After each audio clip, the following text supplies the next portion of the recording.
Hello everyone. In this session, we will learn about cryptography and the different cryptographic algorithms used in blockchain. Let's understand exactly what cryptography is, and how it is being incorporated into blockchain development. It is a technique to primarily secure data by encrypting it. This uses code such that only the person with knowledge of the corresponding decryption key can read and process data. Cryptographic techniques have been in practice from ancient times to encrypt messages in order to securely transfer data between locations. In the beginning, simple methods like substitution were used where some letters from the original message were replaced. For example, replacing the letter A with F or H with X in the message text. The cryptography has emerged immensely since then and has become more sophisticated. There are a lot of secure algorithms to choose from, as per your setting, and multiple security certifications which are available to learn. In simple terms, cryptography is a process that is used to hide your data which you want to share with someone else, so that no unauthorized person can use it or tamper with it in between. Cryptography in the computer security domain happens at various levels. We have networking cryptography available, we have data integrity available where we are storing data. Also, we have transactional data cryptography available.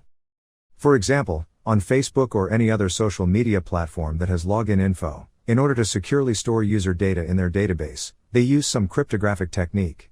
The password of the user is hashed, it is appended by a salt value, which is a random string added by the system itself. The resultant string is concatenated and passed through a hashing algorithm again. This generates a hash value which is stored in the database. Now whenever the user enters a password, it is hashed and added with the salt value. It is hashed again using the same hashing algorithm and is validated if the resultant value and the stored value are equal. This is how a user is authorized to use the site or deny access to it. In the working of blockchain, cryptography is heavily used at various levels and functions to provide the desired level of security. Generally, blockchains are supported by elliptic curve cryptography. The first cryptographic construct is the key generation, so whenever you are using any blockchain platform, the first part is that you have to create an account for using it. You will get a private key and an address associated with that. The second part is the digital signature. Whenever you are sending a transaction, its data has to be validated using your private key to make sure a digital signature is available, and authorized by the correct owner of the funds. And finally, verification to protect users' privacy. This means, if someone wants to verify the data, they can do it with your public key. So basically, we deal with two types of cryptography: symmetric key cryptography and asymmetric key cryptography. The most commonly used in the blockchain is asymmetric key cryptography, which is the public-private key pair for each user. Symmetric key cryptographic techniques consist of a shared key between the users. A same key is used both to encrypt and decrypt the messages.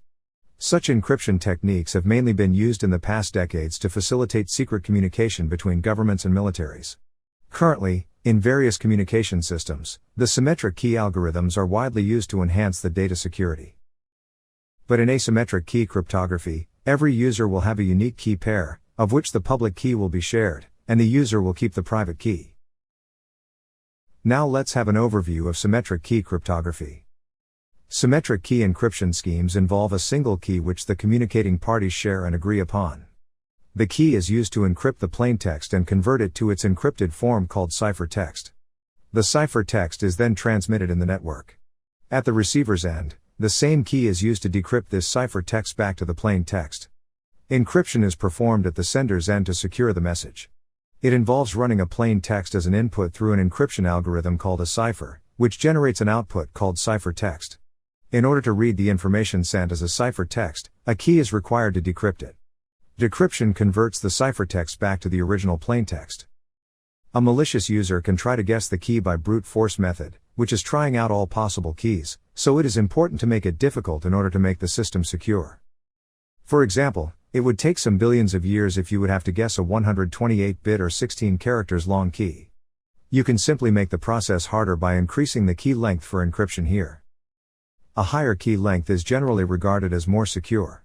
With the progress in the development of quantum computers, it is important to consider bigger-sized keys to secure the systems from mere brute force attacks. Symmetric encryption schemes can be divided into two categories: block and stream. It is based upon the way plain text is processed. In a block cipher scheme, the input data is grouped into blocks of a predetermined size. Each block at a time is encrypted by the encryption algorithm using the key. On the other hand, stream cipher encrypts the plain text data byte by byte. Some of the symmetric encryption algorithms are heavily used to enhance the data security and ensure the user's privacy.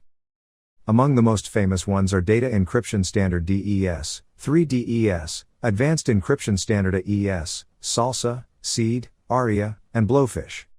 AES is widely used to secure the messages in communication applications and for cloud storage of data. AES can have software or hardware implementations.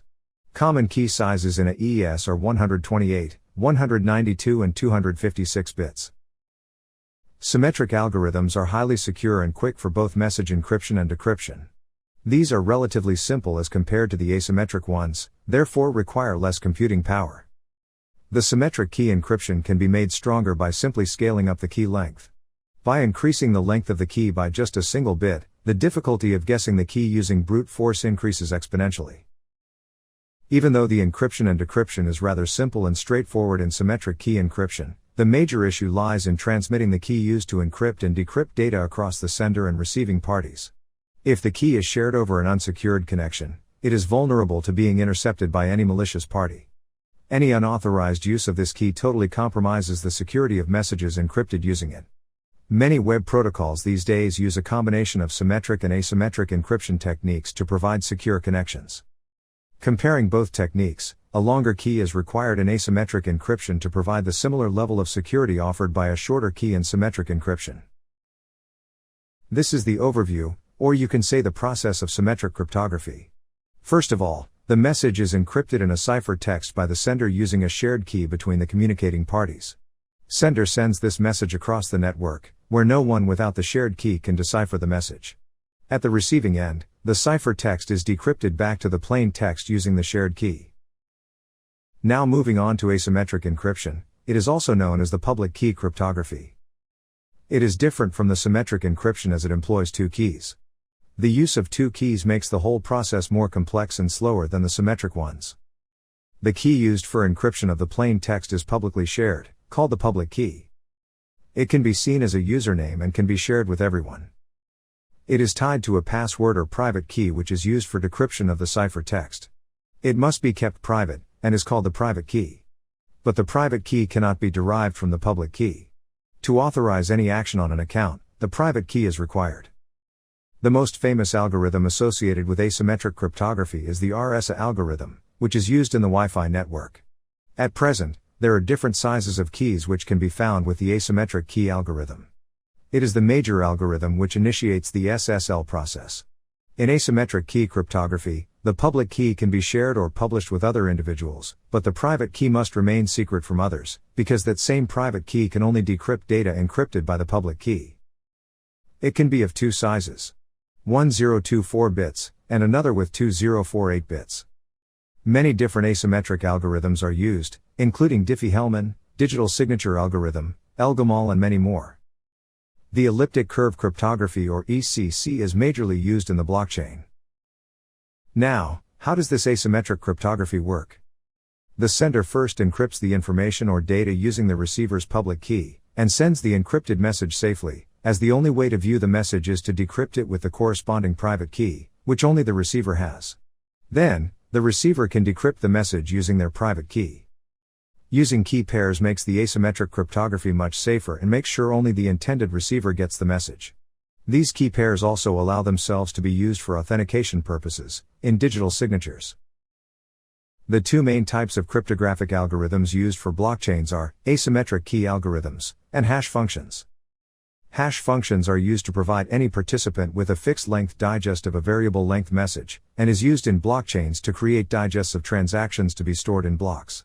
Generally, blockchains use the hashing algorithm SHA-256 as their hash function. Three main algorithms are used in blockchain technology, which are SHA-256, which is being used in Bitcoin, elliptic curve cryptography, and RIPE-MD160.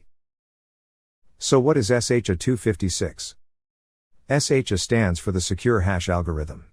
SHA-256 is a secure hash algorithm, which was designed by NSA that contains 256-bit digests and is a successor of SHA-1. Not many people know, but SHA was a result of a hackathon. So it's a cryptographic mix of 512 bits broken down in such a way that it forms a 256-bit hash code. Also, if you pass anything through this algorithm, the result will always be 256 bits. SH256 is built on the Merkle-Damgard construction method, which converts the initial index into the blocks after the changes have been made. Next is elliptic curve cryptography, or ECC. This algorithm was introduced back in 1985, and the initial curve which was being used was SECP256K1. Apart from this, many different blockchain curves are also being used, and every curve has its quadratic equation. The basic principle behind ECC is that they use the sliders and create the private and public key in such a way that, if you choose a private key on top of that curve, the mirror point of that private key will be your public key. This is a successor of the RSA algorithm and provides much more security. ECC uses a trapdoor function which allows going from A to B easily, but going back from B to A is considered infeasible. ECC in nature relies on the concept of point multiplication, where the multiplicand will represent a private key, so it becomes infeasible to compute from the given starting points. So the last is RYPTOGRAPHY algorithm, or Race Integrity Primitives Evaluation Message Digest. It is similar to SH256, which is also based on the Merkle-Damgard algorithm. It produces a 160-bit hash value. RYPTOGRAPHY is made up of 5 blocks, so 5 different functions are running behind this, and it runs 16 times, which further adds up to 80 stages. But these are only some of the standards being followed in some blockchains. If you want to implement your standards, you are free to do it. The compression function and padding are the backbones of the RYPTOGRAPHY. That was all for this session. Thank you.